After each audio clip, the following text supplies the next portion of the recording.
Behind every success story, there is a long line of triumphs and defeats that remain hidden from others. These stories get condensed into journeys that minimize the struggle and wrap up with a happy ending.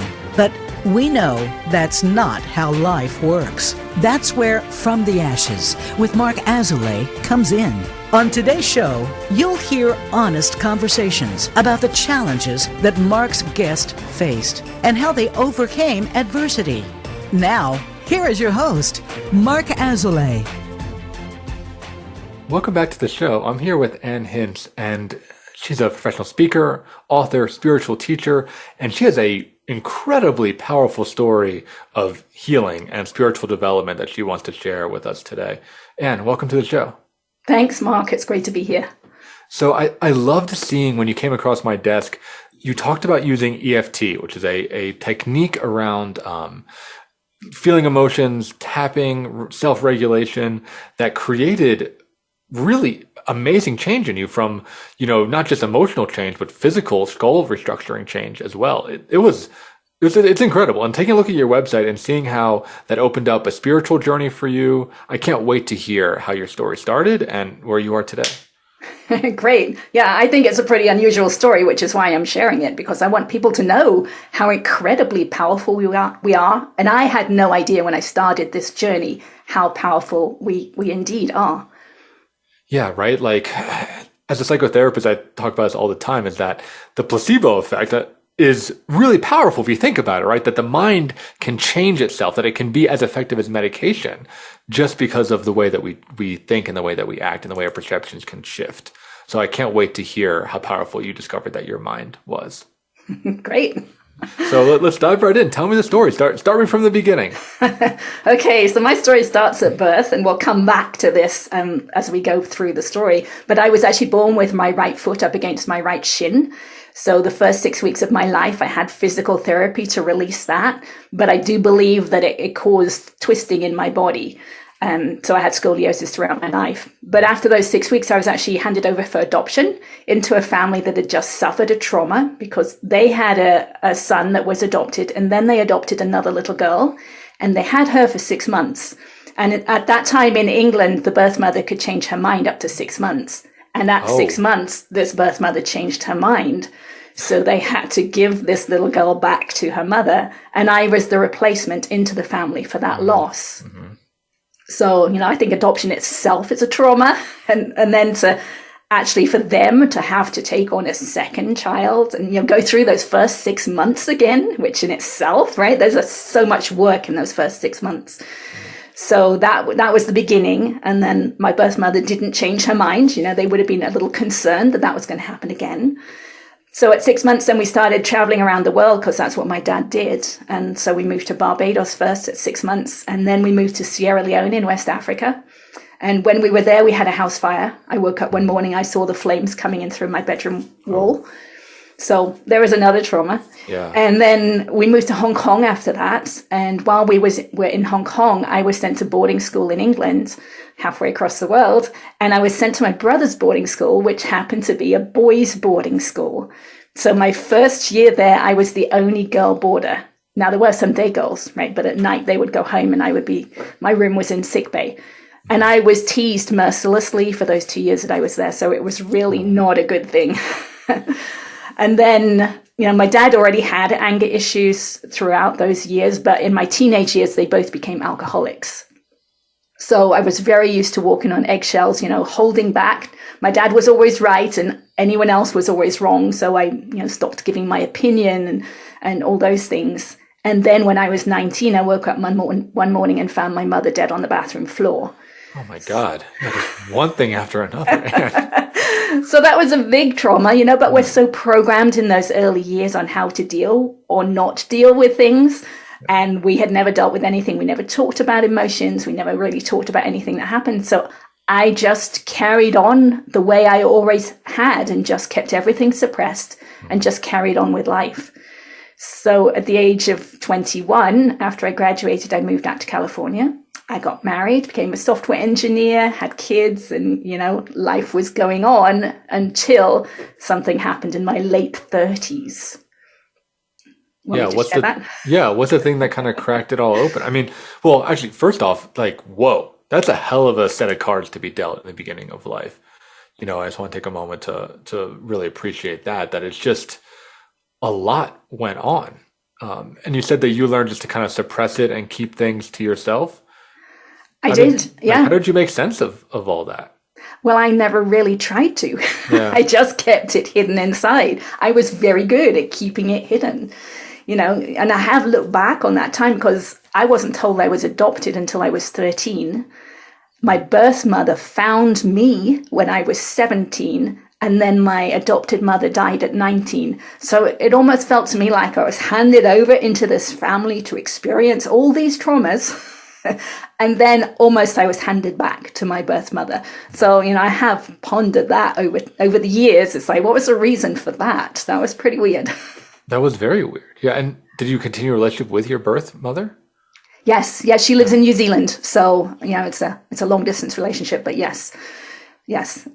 So, but anyway, so I got to my late 30s and I had almost a business altercation with a couple of other mothers at school, at my boys' school. And they were very self-confident, self-assured, authority-type women, excuse me. And I was this scared mother on the inside, and they had told me I'd done something wrong. And my mind just went out of control. It started spinning what they'd said, what I'd said, what had happened. And it was 3 days before I could actually come back to the present moment and realize that it wasn't normal, right? I didn't think this was normal. Other people that I knew wouldn't have reacted so intensely to something that really wasn't a big deal.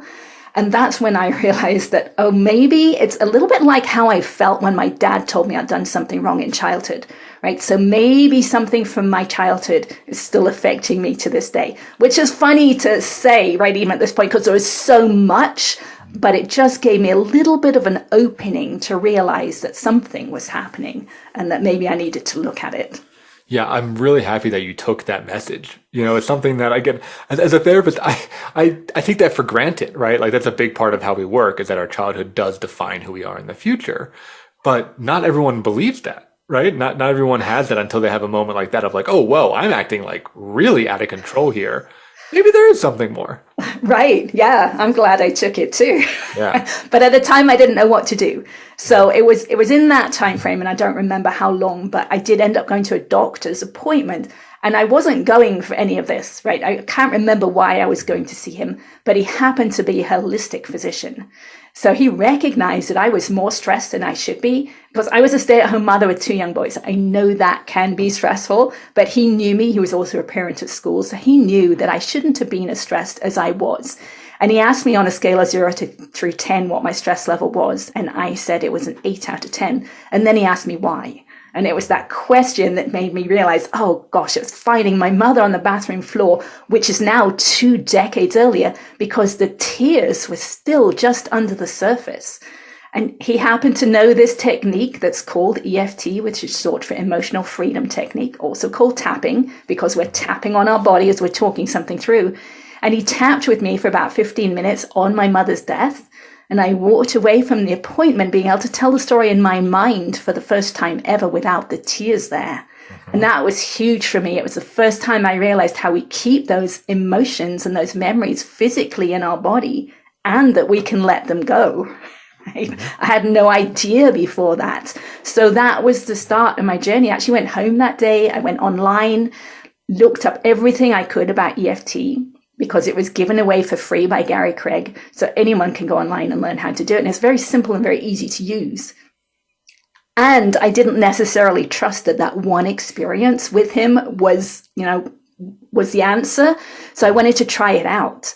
And so at the time I had a 17-year-old cat at home, and we'd been told he needed a daily saline shot because his kidneys were starting to fail. So I tried it out.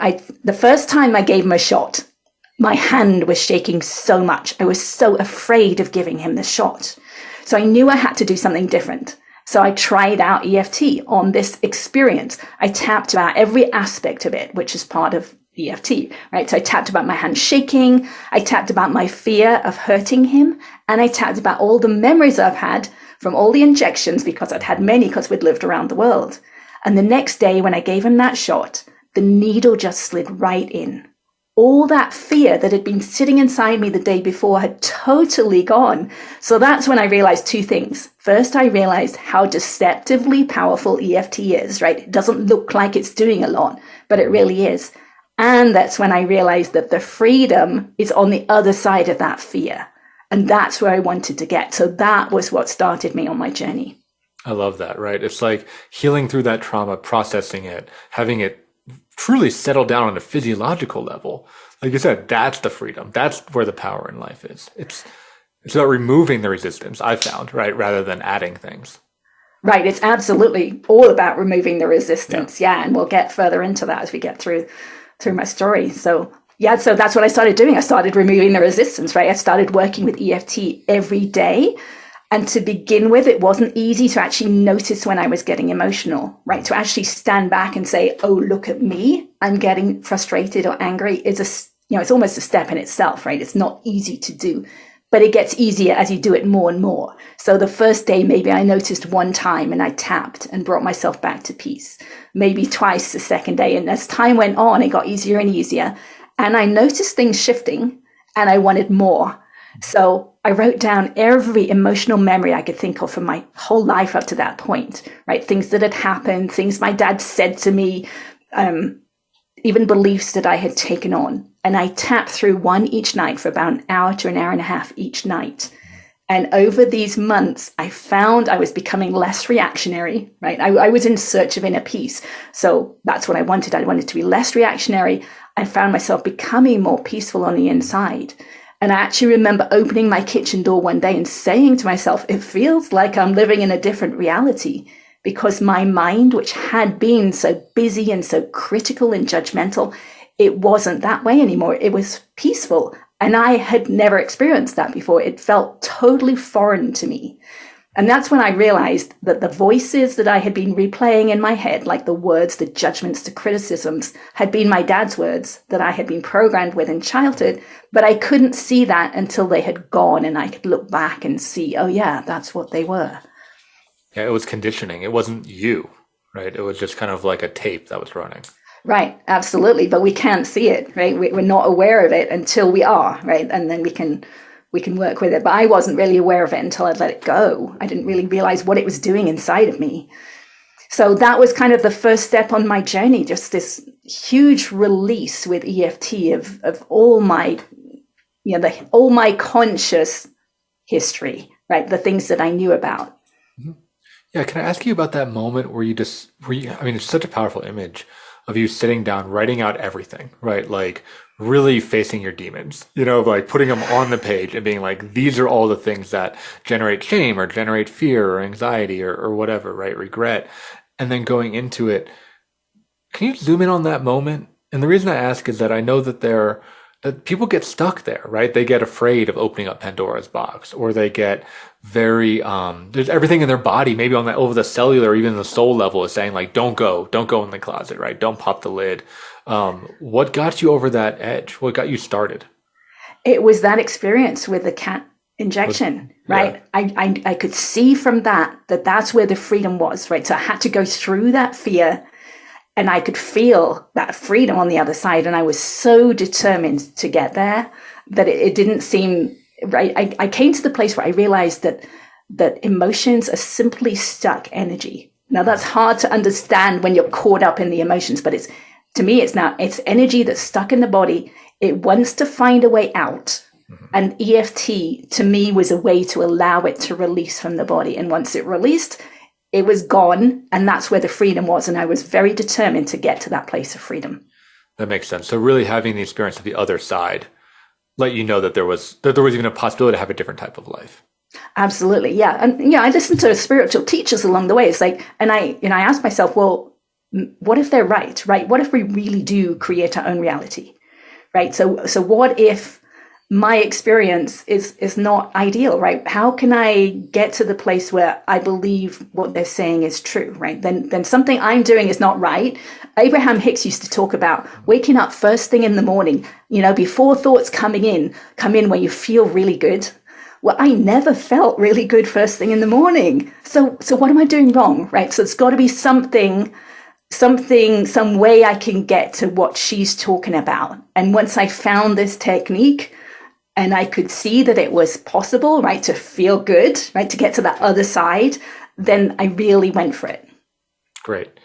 I love hearing that. I hope listeners, if you feel stuck, that you can hear from Anne that there is another side, that there is a life beyond trauma.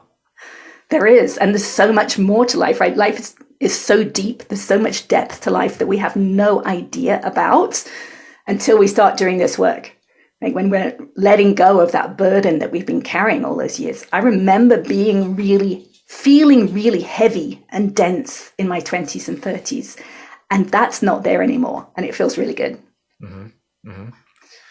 Yeah. So you said that you removed the resistance, opened up some paths, and then you just kept going, right? So, I did. What happened next? What I realized is EFT it's opening up the subconscious mind, right? So it's actually bringing up more details or even more memories, right? So as memories would come up, I'd add to my list, right? Because I didn't remember a lot of my childhood to begin with. So I started to remember more and more. And as the subconscious mind opens up, our awareness expands. And we use that term a lot, right? The term of awareness. I hadn't realized at the time quite what awareness meant, right? We think of it as being aware of what's around us, but there's actually a depth of awareness inside of us as well. So as I kept going, I became aware of my emotions during the day, right? Which I hadn't been to begin with, right? If someone asked me early on in this process, how do you feel now, Anne, or how are you feeling today? I would say I'm fine, because that was my automatic response. I didn't look inside to see how I was feeling. I just kept saying the same thing. So I realized that with EFT, I was actually becoming aware at a deeper level. So I became aware of my emotions during the day. And then I became aware of the physical sensations underneath the emotions. Right. So we'll use a phrase like, I'm angry or he's angry, right? We'll be able to see someone in the distance and we can tell if they're angry or sad by the way they're holding themselves, by the tension that is stored inside of them. I started to become aware of that inside myself, right? So that is a deeper level of awareness. I wasn't aware before at that level. And now I'm aware not only that I'm feeling sadness, but I'm aware of that tension of the sadness inside of me. So that was another level I felt. I didn't need to use EFT at this point. I worked on using a different technique that I'm thinking we'll talk about soon.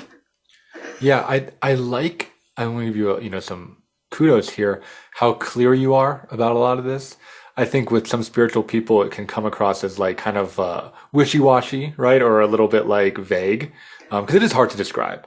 But when I'm hearing you talk, right, it's like you have the awareness of what's around you, but then you have this internal eye where you're really feeling your tension, how you're holding your body, what posture you're in, if your stomach is gurgling, if your heart is racing, all these other things.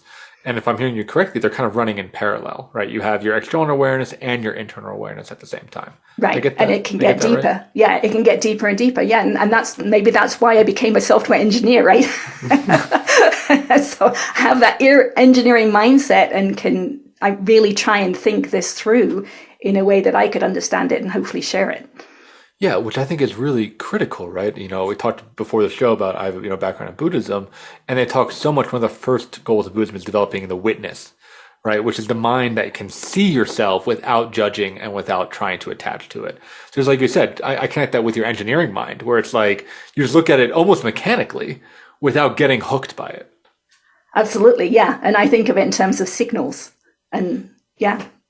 Yeah, and communication, right, as your body's trying to communicate with you. So yeah, a lot of great stuff here. We're going to move into our first commercial break. When we come back, I want to hear more about how you deepen into your emotional and physical body and what else is beyond that as the awareness gets more and more subtle and more nuanced. So if you're listening, thanks for tuning in so far, and you're not going to want to miss when we come back.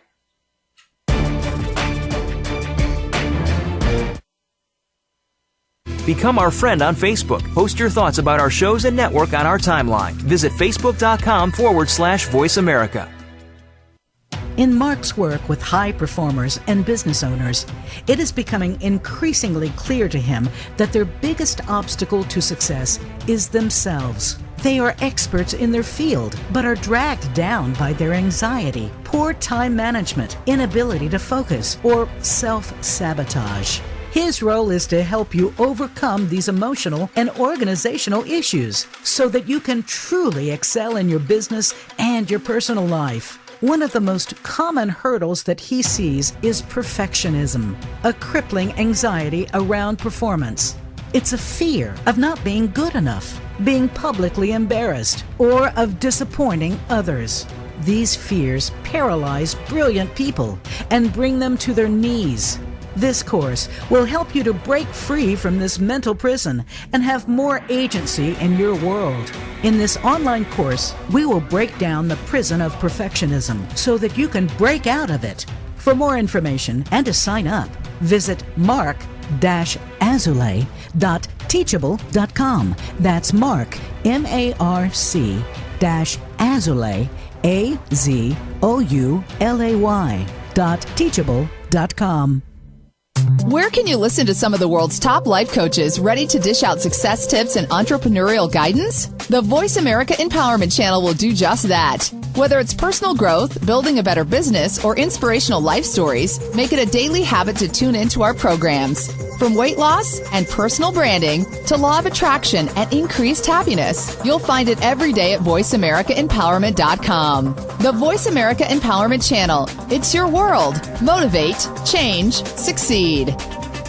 Our thoughts and feelings not only affect our own lives, but the lives of everyone around us. Find new meanings of love, authentic expressions, and better connections with the people in your life. Tune in to Love Light with Dr. Jean Marie Farish. This program will feature guests and discuss ideas that will bring a better life to you. When you find this perspective on love, it will change everything. Listen live every Friday at 12 noon Eastern Time and 9 a.m. Pacific Time on the Voice America Empowerment Channel. It's your world. Motivate, change, succeed. VoiceAmericaEmpowerment.com.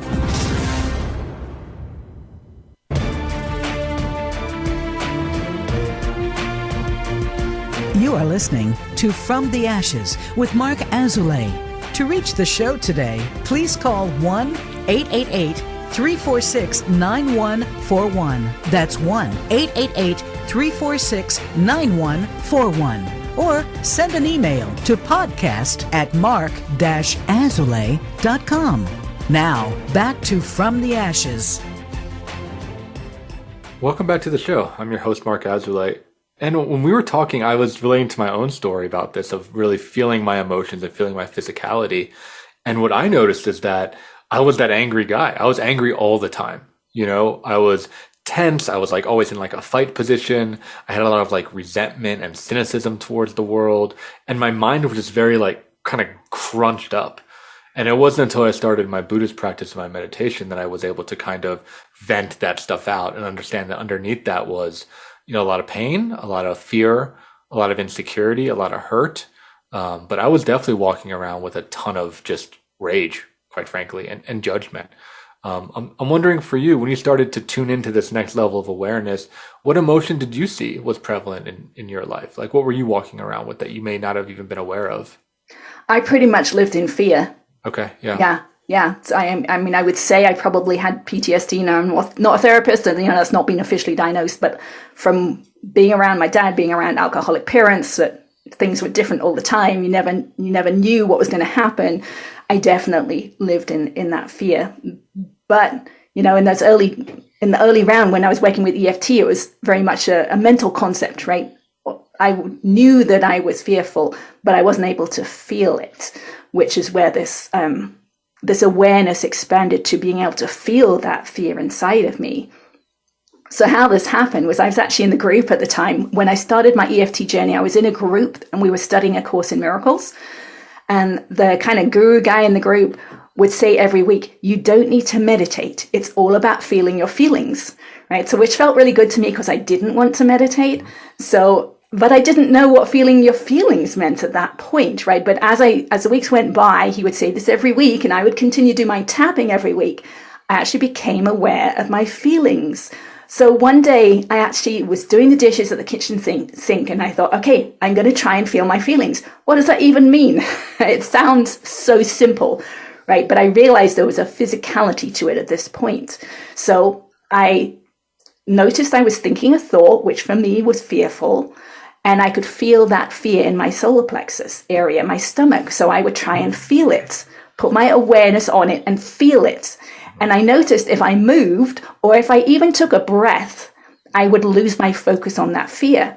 So what I would do was like hold myself like a statue. Once I got hold of this fear, I could feel it in my solar plexus, I would stop. I would stop breathing right where I was in my breath, and I would feel that fear. And I had to actually talk to it. So in some ways, it's similar to EFT, right? I would talk to this fear. It's okay, I can feel you sitting there in my solar plexus. I can feel you. I just want to feel you. I don't want you to go. I don't want to suppress you. I just want to feel you.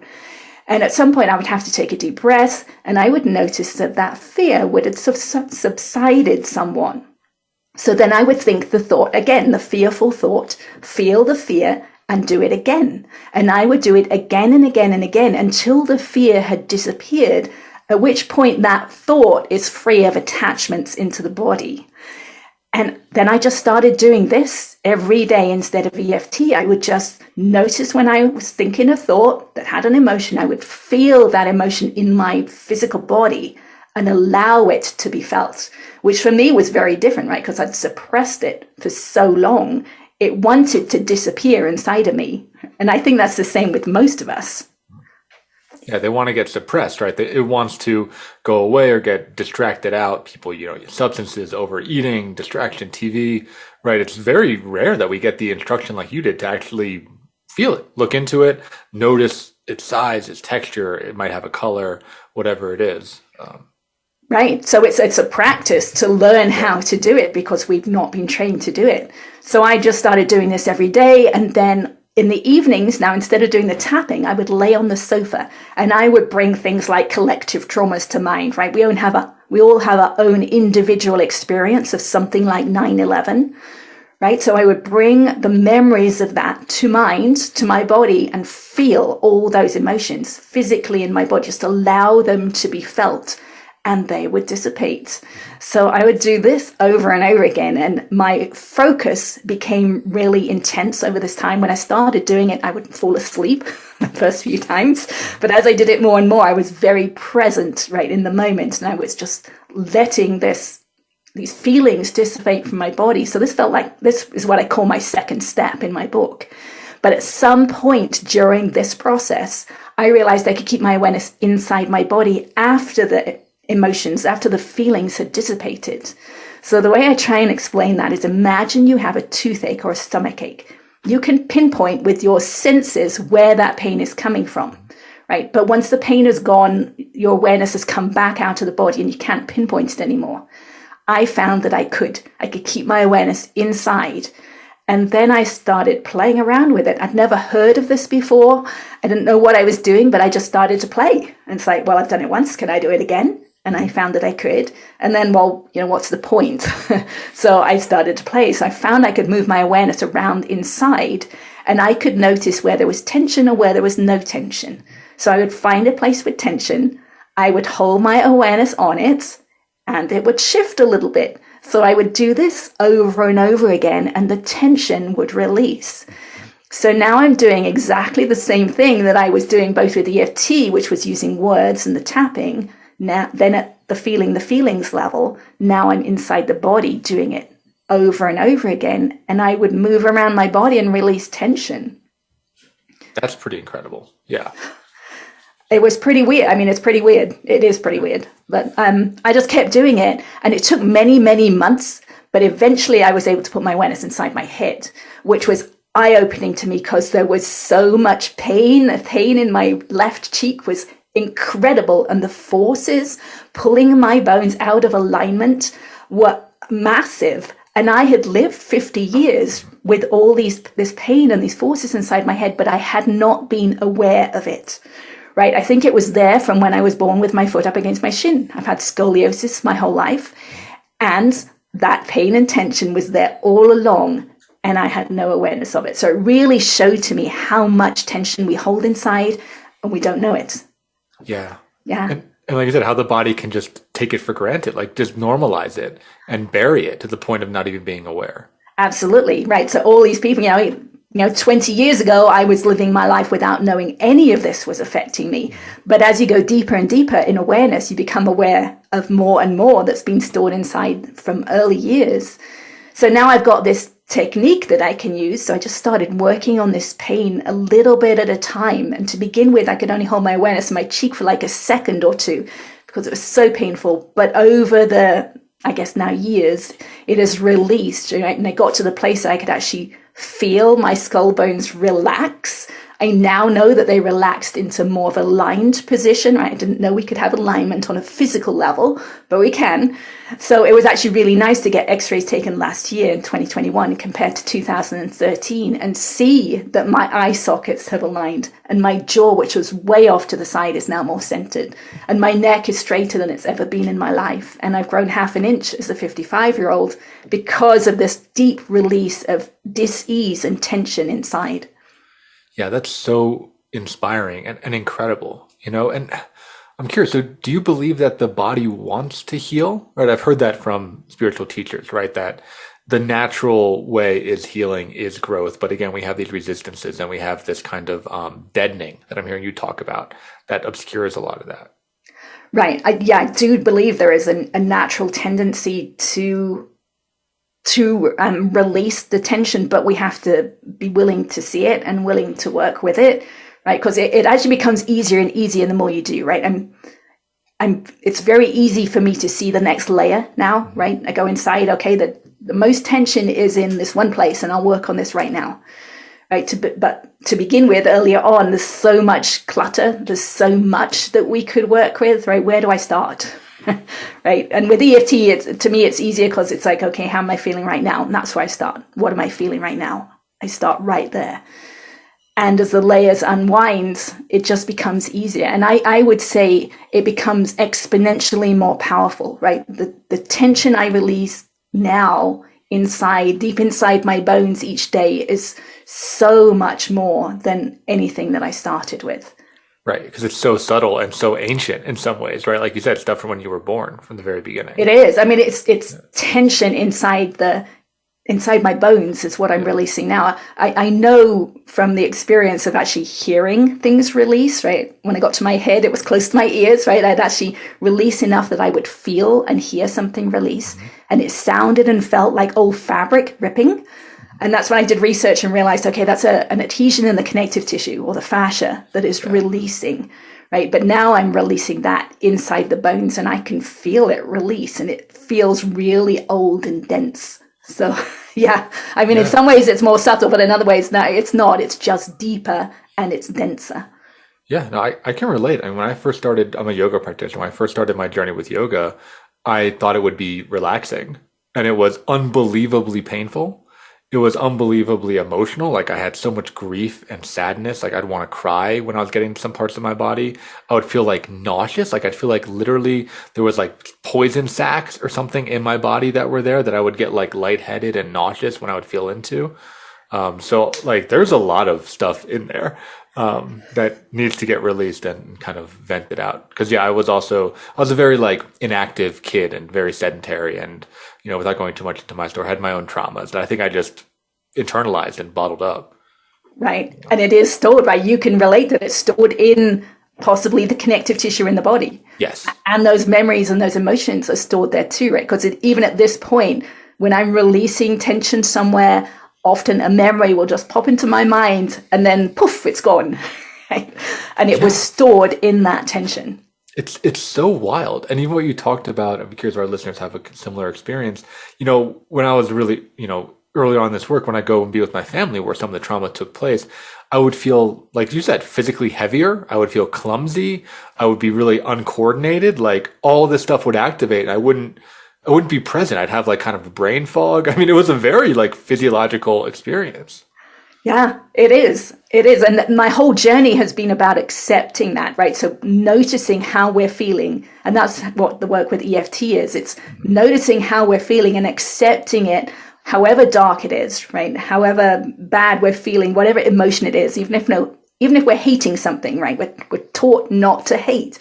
But if we are hating, then I would tap on, I hate this or I hate that, and just allow that to be accepted. And that's when the release happens, right? Because even at the deep level inside the body, I'm focusing on something and allowing it to be felt. And once it's fully accepted, that's when the release happens.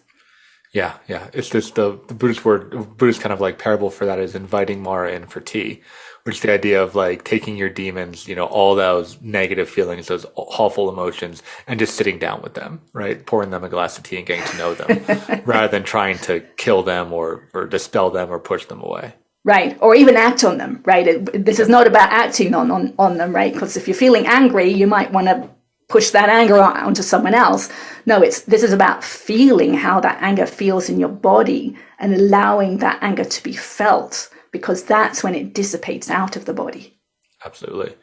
Okay, so that was your second step. What's your third step? Well, that was the second step was the feelings. Okay. Yeah, and the third step was actually inside the body. Okay. So how does this link to spiritual development, right? Because this keeps going after this, right? Right. Well, what I realized over time, I try to connect things that I hear outside with my experience. And I actually believe that the soul comes in through probably the pineal gland. I know I'm looking from somewhere when I'm looking inside, right? I'm looking from somewhere in the center of my head. So could be the pineal gland. And I believe the soul actually resides in the connective tissue of the body. So when we have tension or darkness stored inside, right, that's what these traumas and things are. I can sense that it's dark inside.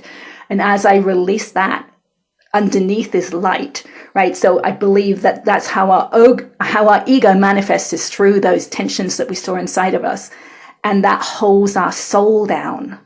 So once we release this tension inside of us, our soul is then free to inhabit our body, right? And I think that is possibly where life extension could come in, right? If the soul is very comfortable in the body, it would be inclined to stay in the body longer. Right. So it's kind of more flow and more fluidity, I'm also hearing, right? Less restriction. Right. Absolutely. Freedom, total freedom inside the body and then outside the body. But when we have these distortions in our signal, this tension inside of us, we're actually distorting the signal that we pick up from spirit. Mm-hmm. Right. And that manifests as ego. It manifests as, the negatives in our life. So that as we let that go, we tune into spirit much more easily. Yeah, I'm curious your beliefs around that. Like, do you have supernatural beliefs, whether it be a spiritual deity or ghosts or energetic frequencies or any of that stuff? I'm curious if you extend beyond that. See, that's really interesting, because I think a lot of those experiences come to us when we're actually out of the body, right? We're out of the body, we're in the spirit world. This work brings you fully into the body, right? Into this life, into this experience. So I know Gary Craig, who developed EFT, had an experience like that. He actually developed EFT as a way to re-experience it. But I think this work actually does the opposite. It brings us fully into this body to live this life now. Mm-hmm. Right. Yeah. So what I'm hearing, and correct me if I'm wrong here, is that there's enough going on within ourselves that the supernatural isn't that relevant in some ways, right? Because there is like this whole world inside your own body. There is. Yeah.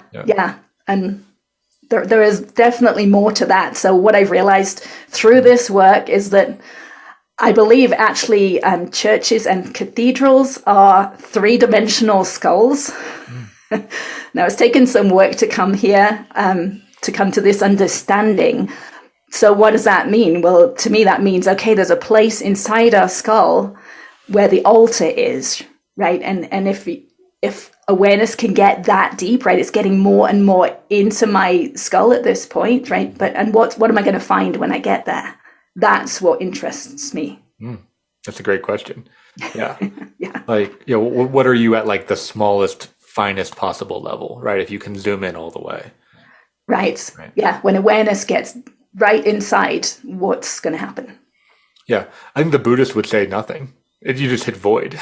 I don't think so. I think something else, but I think there's something there. That's really fascinating. I do. Okay, so we have to move into our final commercial break here. When we get back, we'll speak directly to listeners of anything that they, should know, anything they can do to get started, any words of encouragement. If you're listening and you're enjoying this, please give us a 5-star review on Amazon, or Apple rather. We're on Amazon too. Spotify, Google Podcasts, all that stuff. Share on social media, getting the word out. There's so many pathways to healing, and I think, Anne, you've really outlined yours very, very clearly with your book, A Pathway to Insight. So if you're listening, pick up the book and then tune in for some really practical tips. See you on the other side of the break.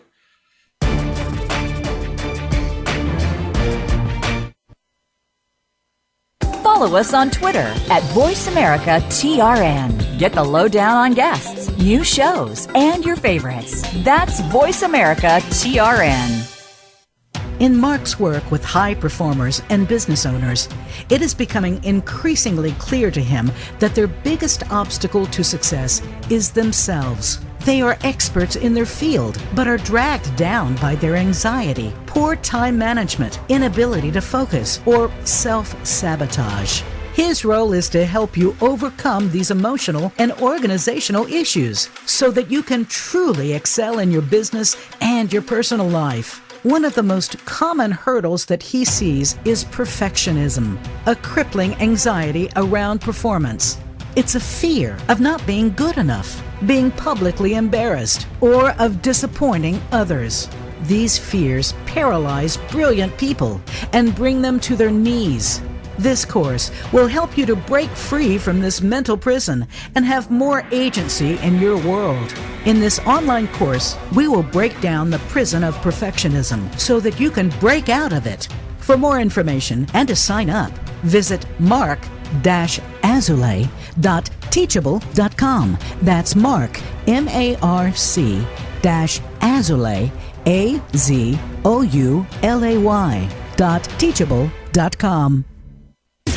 Voice America programs are now available on your favorite connected device, including Amazon, Alexa, and Google Home. Through streams with Apple Podcasts, TuneIn, and iHeartRadio, listening to your favorite show is as easy as saying the show name followed by the word podcast. Hey, Alexa, play Finding Your Frequency podcast. If that doesn't work, try adding on TuneIn or on iHeartRadio or on Apple Podcasts. Get the news on our shows and other happenings by following us on Twitter. Find us at VoiceAmericaTRN or twitter.com/VoiceAmericaTRN. You are listening to From the Ashes with Mark Azulay. To reach the show today, please call 1-888-346-9141. That's 1-888-346-9141. Or send an email to podcast@mark-azulay.com. Now, back to From the Ashes. Welcome back. I'm here with Anne Hince, and we're talking about everything. I mean, spiritual enlightenment. We're talking about emotional processing, aligning with your true self and healing the body from the inside out. I mean, like I said, I just want to just double underline. I love how just practical and to the point and clear your thought process is around this. It's clear that like you've put a lot of work into it, that you've walked the path yourselves, and that you've gotten a lot of benefit from it. And, maybe we have a similarity with those kinds of engineering minds. It really helps me to connect with you and understand, like, there is a step-by-step process and there are tools and techniques in order to attain alignment. Yeah, there are. It is a very step-by-step process. While I was in it, I didn't necessarily know, right? I didn't know that it was going to be, there's another step, right? Because we don't know what we don't know. Mm-hmm. and that was a concept that really helped me along the way. So, but I've walked this path, and if others could follow it too, I would love to have deep discussion with others who are at this place, right, where they can get their awareness inside their body and release tension in the connective tissue. That would be really fun for me to experience. Yeah. So I'm curious, for somebody who is listening to this podcast, right, and has maybe done some of this work, or maybe they're even living in that trauma, right? They have a sense of like, oh my God, my life could be better. What would you want that person to hear? What would you want to tell them? Well, they can certainly do it, right? They can certainly go beyond it. A lot of people, I think, get kind of stuck along the way, or they think they've done enough, right? They don't really know where to go. You can often just do more of what you've been doing, right? And realize that there is further that you can go. You can get deeper. I didn't know that you could get as deep as I could get. I didn't know that was possible before. So now everyone who's listening to this knows that it's possible, right? And you can just keep going. Now, if you wanted to learn a new technique, I believe EFT is very powerful. I believe it's the physical aspect of EFT, the tapping on the places in the body. That is what allows that energy to release from the body. So it's a really easy technique to learn. It looks a little weird. You might feel a little weird doing it, and that's okay. But that's a place to start, and just keep going with it. Realize that freedom is on the other side. One of the things that really helped me was an understanding of the law of attraction. Now, when I started this, I didn't really have that understanding, but the way I think of it now is that the whole of us is a signal, and we're emitting a signal every second of every day, and we're attracting back into our future based on that signal. That's why we do replay things over and over again, right? We attract the same people, the same friends, the same situations. It's because it's part of our signal. So if we want to change our future, we have to change our signal that we're emitting right now. So I would ask myself during the day, how am I feeling right now? And do I want to feel this way again in the future? And most of the time, the answer was no. So then I would do something about it, right? Because in the moment is when your power is, right? You can change it now. So if you're feeling really anxious or really angry or frustrated, you can use the technique and tap, or you can just feel those feelings and allow yourself to come back to peace. And that, in that moment, that has changed your future, because it's changed the signal that you're emitting. So your future is going to look different. Yeah, I think that's really powerful. And I think the law of attraction for me has been the most clear, maybe for some listeners, around dating and around partners, right? I found that like when I am in a place of misery or a place of anger or judgment, I attract miserable, angry, judgmental partners, quite frankly, right? And when I'm in a place of freedom and fluidity and confidence, I seem to attract freedom, fluid, confident individuals. I think there is this idea that like attracts like. Right. But one of the key things in that for me was once I got, my awareness inside my head and realized how much is subconscious, right? How much of that tension, right? Because it's to me, it's like an energetic signal. It's a electrical signal almost, right? So if you're being pulled out of alignment, out of balance inside, but you're not aware of it, then you are going to attract things over and over again that are part of that signal, the out of alignment signal. So there's so much that we're not aware of, right? So to me, this changes us at a deep level. It changes our signal at a base level, more than something like meditation. Now, I know a lot of people do like meditation, and that's fine. It does have a benefit, right? Because if you think about it in terms of the law of attraction, when you're meditating, you are in a peaceful state. And that itself changes the signal, right? You're in a peaceful signal and you attract more peace into your future. So there are benefits to it. I wanted something that really changed me at a base level. And to me, that's what this work did. It changed my base signal. So I wouldn't have to keep going back to the same technique. I would actually change as time went on. So that helped me. Yeah, I think that makes a ton of sense, right? It's like a real restructuring of all the way down to that subconscious level. And like you said, the very, very fine level that is emotional, it's trauma, but also it's physical too, right? To create more like grace, really is the word that I have for it. Yeah. And I didn't realize when I started, I still don't have a clear vision that when we're doing the EFT, right, that first step, I believe it's also changing the physical. We just don't have the awareness at that point to know that it's changing the physical. Right. So I think that's the case. It's just as we go further and further down the journey, the path, our awareness becomes more inside. So we're actually aware that it's changing the physical, right? I know that I'm changing my bones at this point, but when I was tapping, I didn't know that I was changing my bones. Right. I'd have to imagine that something on that level was happening, right? When I think of, you talk about tapping, the actual act being the most powerful point, where my mind goes is that, yeah, that physical stimulation is bringing the awareness in kind of a crude way, because it's the beginning, to that spot, because there's actually like a physical stimulus that's happening. Whereas it sounds like then the next step, you're able to get rid of that physical stimulus and do it just with your awareness, right? You don't need that reminder on your skin to know where to focus. Right. And the EFT itself, with using the words over and over again, right? Because when you're working through a trauma, you work through it one time, then you come back to the beginning, you go through it again and again and again until there's no energy left in it. That is honing your awareness, right? You're thinking, you're feeling about that event that happened. So that's the beginning of honing the awareness and the attention, like the focused attention. Yeah. I think that's the big thing. I mean, I'm trained in a psychotherapy technique called EMDR, which is eye movement desensitization and reprocessing, which is a trauma treatment, right? That's been used with veterans. That has like an 80% hit rate, which is unbelievable in my field. And their thing is that you hold these two buzzers in one hand and they vibrate back and forth.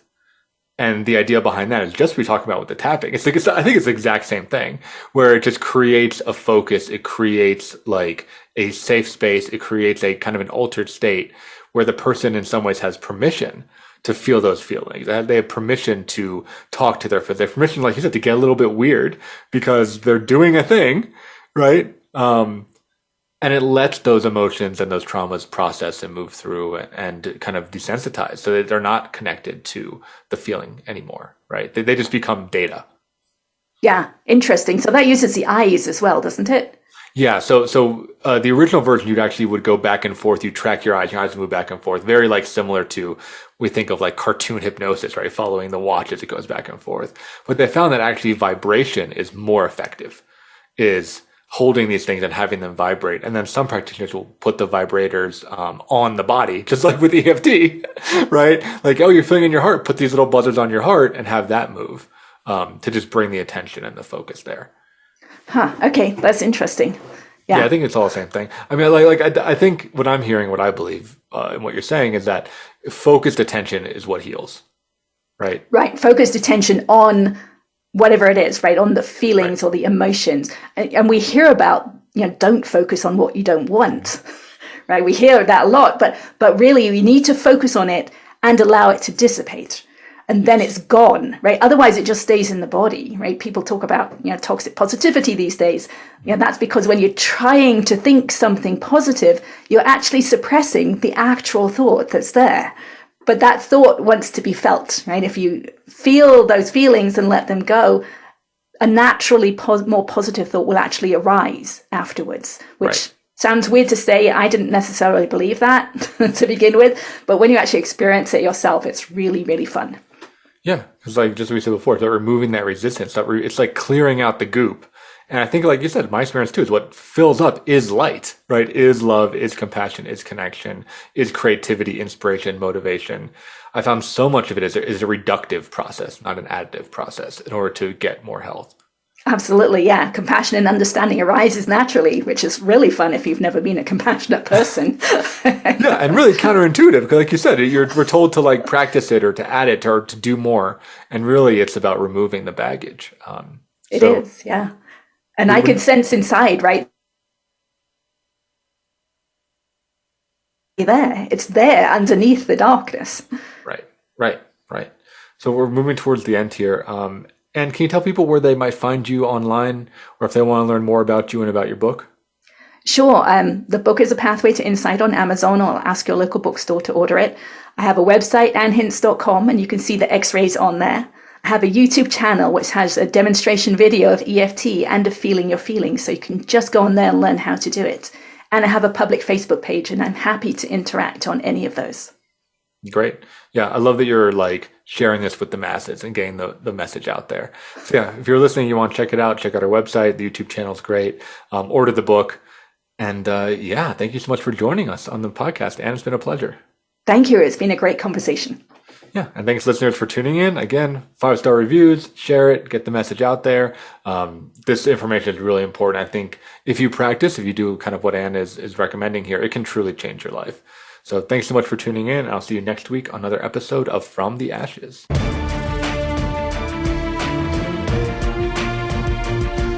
Thank you for joining host Mark Azoulay on From the Ashes. Be sure to tune in again live next Friday at 2 p.m. Eastern Time and 11 a.m. Pacific Time on the Voice America Empowerment Channel, or subscribe on your favorite podcast platform. Meet triumph and defeat and treat those two imposters the same.